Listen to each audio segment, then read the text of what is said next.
오늘 우리 시간에 우리가 무엇으로 어떻게 하면 우리 하나님을 감동시켜 드릴 수 있을까? 예? 돈이 있어야 되느냐? 학문을 많이 습득을 해야 되느냐? 아니면 고관 대작이라는 지위나 권세가 있어야 우리 하나님을 어떻게 할 수 있느냐? 그렇지 않습니다. 과부의 손에 엽전 두 푼으로 우리 하나님을 감동시켰어요. 우리 주님을 감동시킨 이야기가 있습니다. 우리 신앙은 관계다. 믿음은 관계다. 관계를 제대로 할 줄 알아야 돼. 이 관계가 삐끗해놓고 우리가 뭘 하나님을 믿는다고 주여 주여 주의 이름으로 선지자 노릇을 하고 귀신을 쫓아내고 이적 기사를 행하고 나는 1등으로 예수 잘 믿었습니다 하는데 주님께서는 나는 너를 알지 못한다. 너와는 관계가 끊겨져 있었지 않느냐? 나 널 알지 못해. 바깥 운도로 축절을 당해버리고 맙니다. 관계가 바로 되지 않았던 거예요. 주관에 도취해대가지고 일방적으로 저 혼자 떠들고 있었지 상대적이지 못했습니다. 오늘 우리 시간에 우리가 어떻게 하면 주님과 우리 하나님과 우리와의 관계, 이게 정상적인 제대로 된 관계가 이루어질 수 있느냐? 다시 말씀드리면 어떻게 하면 무엇을 가지고 이 하나님을 감동시켜 드릴 수가 있느냐? 성경을 통해서 우리가 찾아보고자 합니다. 첫째로 우리 믿음의 조상 아브라함의 이야기입니다. 창세기 12장에는 우리 믿음의 조상 아브라함을 하나님께서는 날 부르시고 너는 너의 본토 친척 아비 집을 떠나라. 지금부터는 내가 지시하는 대로 너는 움직이라 라고 명령하셨을 때에 거기에 75년 동안 살아온 삶의 터전이 닦여 있고 활동의 무대가 거기에 꾸며져 있고 모든 생업의 기반이 닦여져 있는 곳인데 하나님께서 떠나라 할 때 하나님 한 분 바라보고 그 모든 것을 일순간에 포기하고 하나님의 말씀 따라 떠나버렸습니다.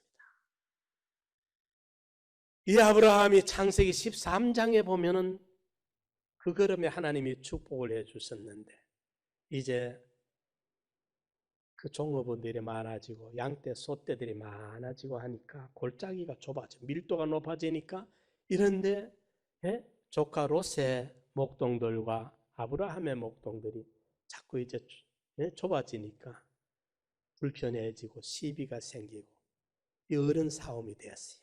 그래서 아브라함이 어느 날 조카를 부릅니다. 롯아, 너와 나는 한 고륙지층이잖아. 이거 가지고 우리가 싸워서 되겠느냐? 네가 우하면 내가 좌하고 네가 좌하면 내가 우할 테니까 선택을 네가 하도록 해라. 하니까 롯이 눈을 들어 요단들을 보니 소알까지 물이 넉넉하고 초장이 잘 발달되어 있고 문화 도시가 있고 사통팔달 교통 요충이 다 역세권이고 숲세권이고 너무너무 좋습니다. 그 노란자위를 롯이 딱 취하니까 빈 껍데기만 남았죠. 왜 아브라함이 이렇게 바보 노릇을 했느냐? 오히려 아브라함이 주체가 되어서 조카 롯에게 조금 한쪽 뛰어 살림을 내줘도 어느 누가 아브라함을 비난할 일이 없는데 왜 바보처럼 그 엄청난 것을 조카 롯이 다 가져가도록 그렇게 놔뒀느냐? 하나님 기쁘시게 하려고. 하나님이 축복하시면 되니까.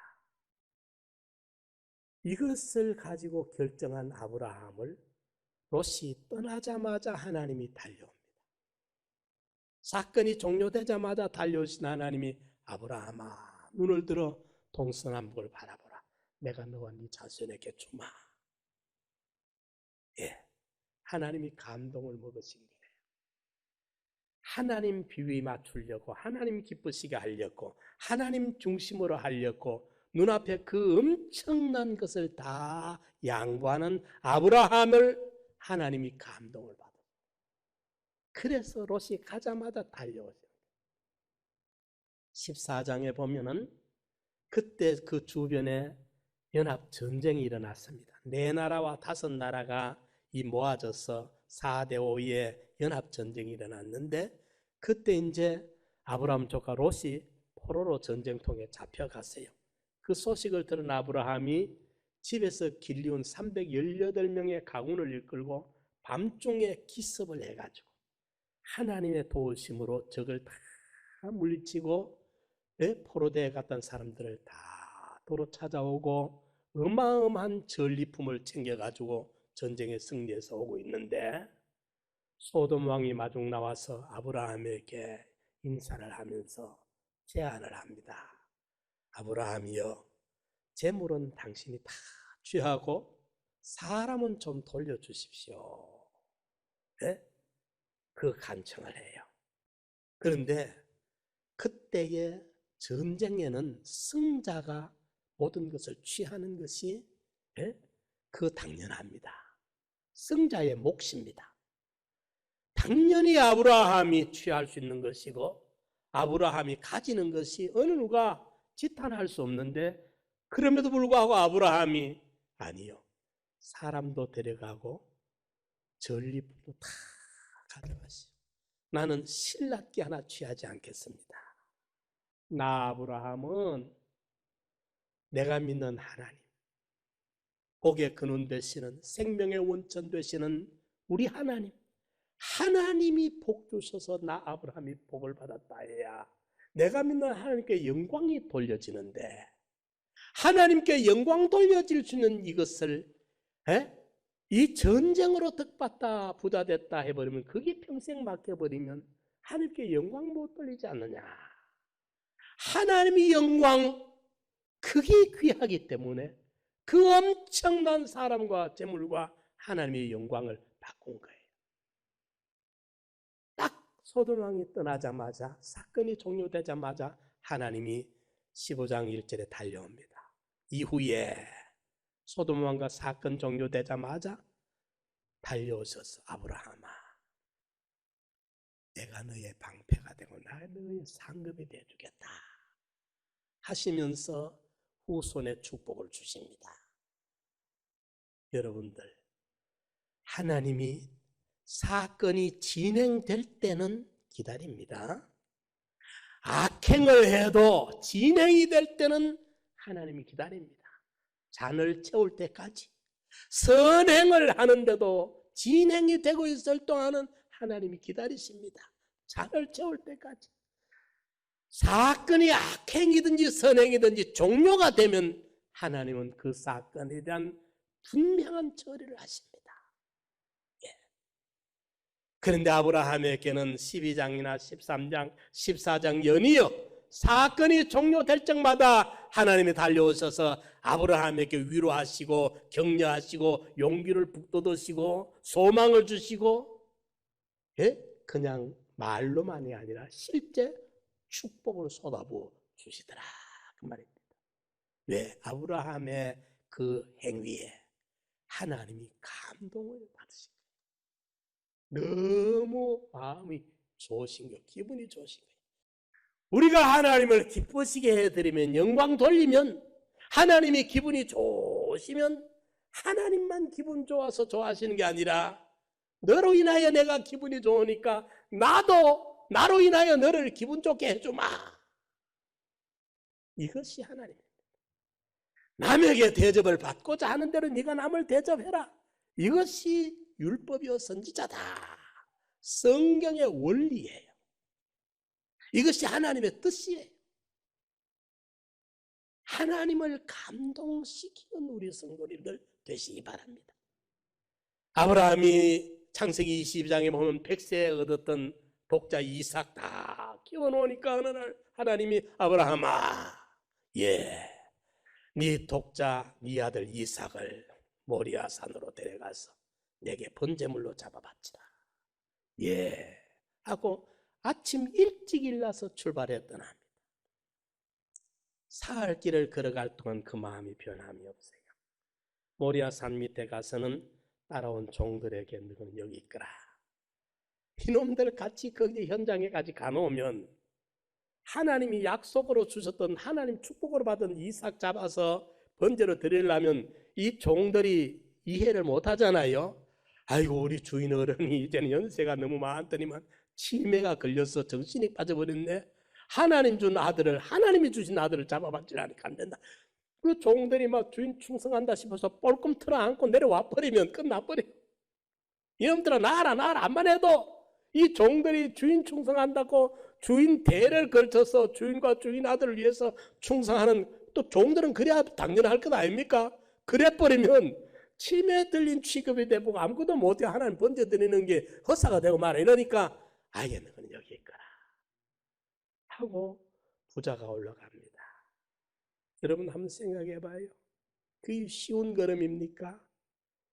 하나님의 명령이니까 잡아바치러 가지만은 자기 목숨보다 귀한 백세에 나와서 다 키우는 아들을 내 손으로 잡아서 불에 태워 번제로 드린 일이 쉬운 일이냐 이 말이에요. 부자가 올라가서 아들을 결박하러 칼로 내려 찌르는 그 순간 하나님이 그 손을 멈추게 하여 손대지 말아라. 여호와 이래로 수풀에 뿌리 걸려 있는 수양이 기다리고 있었습니다. 그때 하나님이 말씀하십니다. 하나님이 감동을 받으셨기 때문에 내가 이제야 네가 나를 경외하는 줄을 내가 알았다 하시면서 축복합니다. 네 아들을 통해서 자손이 하늘의 별과 바닷가의 모래같이 많이 번성될 것이고 땅의 모든 족속이 네 자손을 통해서 영혼이 구원받는 아브라함의 자손 예수 그리스도의 구원의 역사가 완성될 것을 그때 말씀하는 것입니다. 아브라함은 여러 차례 그때마다 하나님을 감동시켰어요. 하나님은 아브라함에게 참 제대로 된 대접을 여러 번 받습니다. 예? 그러니까 하나님이 아브라함을 온천하 성도들의 신앙의 모델로 믿음의 조상을 삼아주신 거예요. 예. 아브라함의 자손된 저와 여러분들도 우리 믿음의 성 아브라함처럼 하나님을 감동시키는 우리의 삶이 이루어지기를 축원합니다. 두 번째로 하나님의 마음에 합한 사람 다윗. 오늘 사도행전 13장 22절에 이새의 아들 다윗이 내 마음에 합한 사람이라. 성경에 그 많은 위대한 기라성 같은 위인들이 있었지만은 이 호칭은 다윗 한 사람에게만 주어졌던 것입니다. 내 마음에 합한 사람이라. 이 다윗은 어릴 때 산골짜기에서 아비의 양을 칠 때에 아무도 어느 누구도 아는 사람이 없습니다. 무명의 소년입니다. 아들 형제만 8형제니까 그 8형제의 말째, 제일 찌끄러기 말째로 태어나가지고 굳은일은 다도 마다 하는 어느 누가 알아주겠습니까? 부모도 아버지도 인정 안 했고 그 형제들도 인정 안 했어요. 그러나 그는 아버지의 양을 지키면서 곰과 사자가 와서 염소 새끼를 물고 갈 때 하나님께 기도하면서 달려가서 수염을 붙들고 뒹굴면서 기어코 목숨 걸고 그 양떼를 지키던 사람이었습니다. 그 어린 것의 중심이 이미 하나님을 하나님답게 제대로 믿고 의지하고 소망하며 지키고 있었어요. 이러니까 하나님께서 당시의 지도자 사무엘을 그곳에 보내서 이새의 8째 말째 다윗에게 기름을 붓게 하고 여호와의 신에 크게 감동되도록 하셨던 것입니다.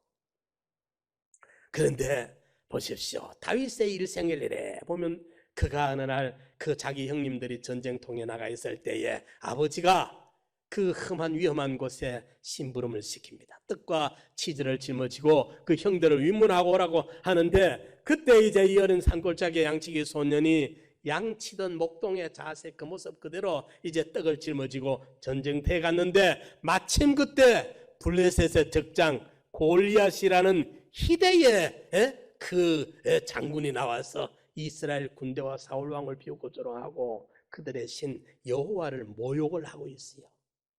그 광경을 이 형님들을 위문하러 갔던 다윗이 보자마자 피가 거꾸로 솟는 거예요.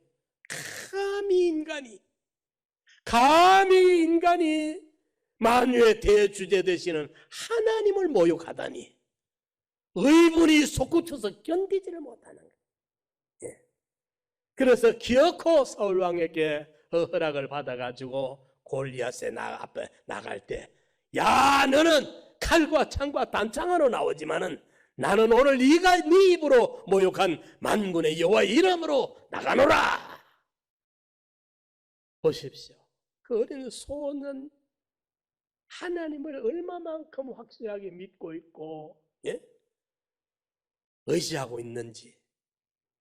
물맷돌 하나를 던지니까 골리앗의 이마에 박혀서 그 희대의 적장 골리앗이, 예? 썩은 고목나무처럼 넘어지게 됩니다. 그 의분에 견디지 못하는, 예? 믿음의 용기를 가진 그 다윗에게 하나님이 감동받지 않겠어요, 여러분? 그분 아닙니다. 다윗은 전체, 사울은 천천히요, 다윗은 만만이라. 는 이 말 한마디에 사울 왕이 질투심으로 도저히 다윗을 낳아놓을 수가 없어서 다윗을 살해하기 위한, 예? 집요한 추적을 했습니다.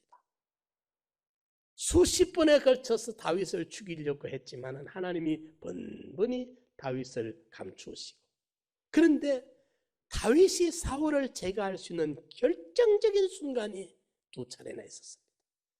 다윗은 고기만 돌려버리면 다윗의 부하들이 제거하는, 본인의 손에 피를 묻히지 않아도 사울 왕을 제거해, 자기를 그렇게 집요하게 추적하는, 예? 그를 없앨 수 있는 기회인데 다윗은 부하들에게 건드리지 못하게 합니다.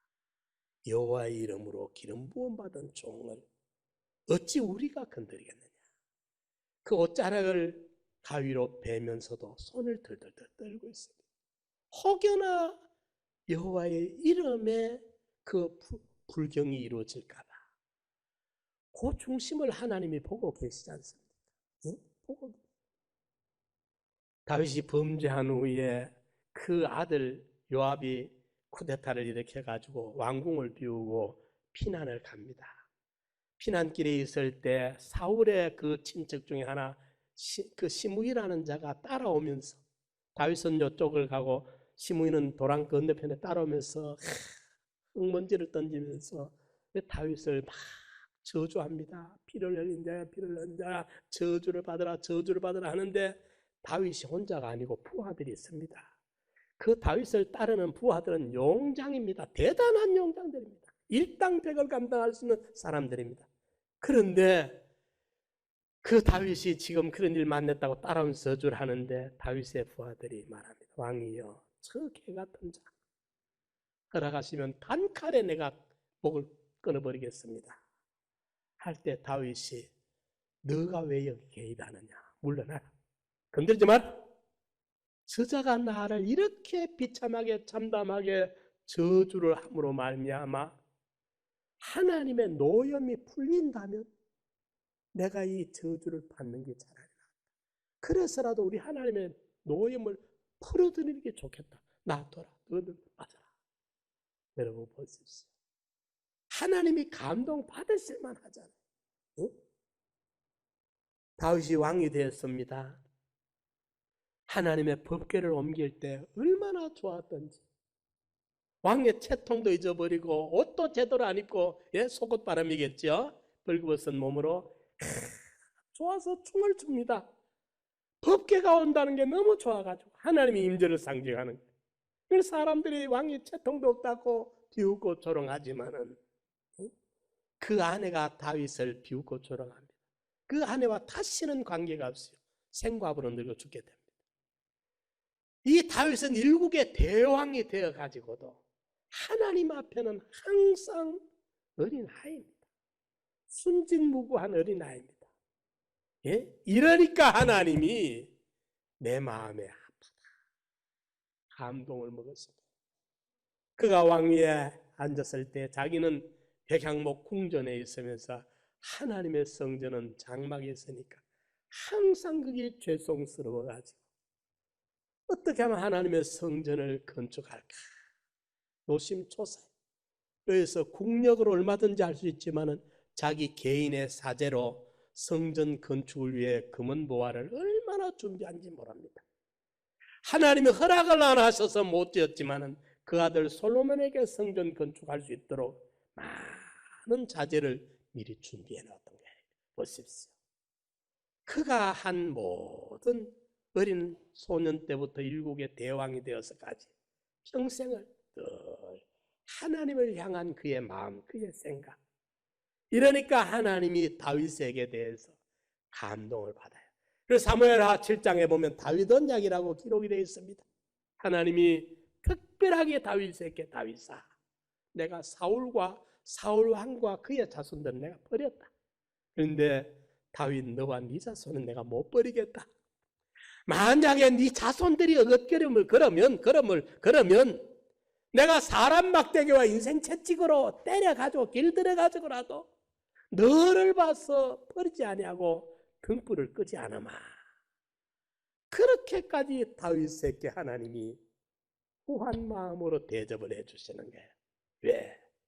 다윗에게 감동을 너무너무 받았기 때문에. 신앙은 감동입니다. 세 번째로 신약 성경에 옥합을 깨뜨린 마리아의 이야기가 나옵니다. 마태복음 26장에, 마가복음 14장에, 누가복음 7장에, 요한복음 12장에, 사복음서에 이 여인의 이야기가 다 기록이 되어져 있습니다. 뿐만 아닙니다. 복음이 전해지는, 복음이 아메리카에, 복음이 아프리카에, 복음이 아시아에, 복음이 대한민국에 전해지거들라. 대한민국에도 이 여자 이야기를 함께 기록해서 기념에 알리도록 해라. 누구 이야기? 300데나리온으로 지나될 만한 고가의 이 향유를 옥합제 깨뜨려서 예수님에게 부어드리고 그 여인의 머리로 예수님의 발을 문질러 드리면서 이 주님의 그 은혜에 감격된 마리아의 이 행위를 말합니다. 그러니까 제자들은 막 난리를 쳤어요. 이 고가를 팔아가지고 가난한 자에게 구제하면 얼마나 좋을 텐데 왜 이렇게 낭비를 허비를 하느냐. 그 여자를 나무랐습니다. 그때 예수님께서 나무라지 말아라. 그 주인 시몬을 보고, 바리새인 시몬인데 예수님을 초대한 사람입니다. 그런데 예수님께서 너는 내가 왔을 때 발 씻을 물도 주지 아니었잖느냐. 이 여인은 봐라. 이 여인은 이 향유를 옥합지에 깨뜨려 쏟아붓고 처음부터 지금까지 문지르면서 내 발에 입을 계속 맞추고 있지 않느냐 봐라. 예?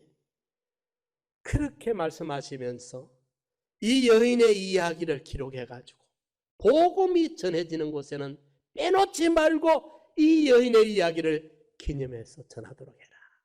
왜 그랬겠습니까? 복음을 복음으로 받은 사람이라면 이 여자와 같은 깨달음을 깨달아야 정상이라는 겁니다. 이 여자와 같은 관계를 알아야 정상이라는 겁니다. 하나님이 사람 되어 오신 걸 정말 믿는다면 그 하나님이 사람 되어 오셔서 십자가에서 날 구원하기 위해서 십자가의 자원에서 그 저주를, 그 치욕을, 그 죽음을 당하면서까지 희생해서 나를 구원했다는 이 사실을 실제로 안다면, 느낀다면, 깨닫는다면 이 여인과 같은 행동은 필연적으로 나오게 되는 거예요. 이게 정상관계라는 겁니다. 이 관계의 정상이라는 겁니다. 이 여자가 특별하게 잘하는 게 아니라 복음의 가치를, 구속의 가치를 제대로 안다면 이게 정상이라는 거예요. 이게 정상. 사랑하는 성도 여러분, 신앙은 감동이라 해야 돼요. 율법이 아닙니다. 율법으로 접근하지 말고 관계, 이 관계를 제대로 알고 이 관계를 제대로 맞춰 삐걱거리지 않아요. 이 관계가 바로 되면 천지의 대주제 되신 이 하나님을 감동시킬 수가 있어요. 이 하나님이 감동되면 달려옵니다. 아브라함아, 눈을 들어 동서남북을 바라보라. 우리 상남교회 성도님들에게 주님이 달려오셔서 얘야, 눈을 들어 바라보라. 내가 너와 네 자손에게 주마. 이 하나님이 오늘도 우리 인간의 이 말, 행동, 생활을 통해서 감동받으시기를 원하고 계세요. 우리 하나님을 감동시키는 믿음의 성도들 되시기를 간절히 부탁드립니다.